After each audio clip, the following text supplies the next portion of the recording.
ఎట్లున్నారు? బాగున్నారా? నేనైతే చాలా బాగున్నా. అందరికీ గుడ్ నైట్. తిన్నారా? నేనైతే తినేసిన. ఇయ్యాల నాకు తొందరగా అయిపోయింది తినడం అయితే.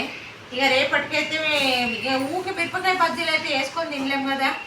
అట్లా నేను చేస్తున్నా అంటే ఇక రేపటి కోసం అయితే ఇక మిర్చి సాలం చేద్దామని బజ్జీ మిర్చి అంతా షార్ట్ అవుట్ చేస్తున్నా. బజ్జీలు వేసుకుందాం అని అనుకుంటూ వీటిని మురిగే పెట్టి ఇప్పుడు షార్ట్ అవుట్ చేస్తుంది. ఇక రేపు పొద్దున అయితే మిర్చి సాలం చేసేస్తాను. ఎందుకు పారేయడం ముట్టిగా అన్నీ ఖరాబ్ అయిపోయి ఏదో ఫ్రిడ్జ్లో తెచ్చి పెడితే ఇట్లా ఖరాబ్ అయినాయి. ఇంకా అందుకనే ఇవన్నీ నీట్గా చేసేసి రేపు పొద్దున మిర్చి సాలం చేస్తాను. మీరు కూడా వేసుకుంటారు మిర్చి సాలను? నేనైతే ఇక నాకు వచ్చిన తీరులో నేనైతే చేస్తాను. మరి అంత పర్ఫెక్ట్గా అయితే కాదు, ఏదో కొద్దో గొప్ప కొంచెం మంచిగా చేస్తాను. ఏదో చెయ్యి. మిర్చి సాలన్ అంటే మిర్చి సాలన్ లాగానే ఉంటుంది అది. ఓకేనా? మరి బాయ్.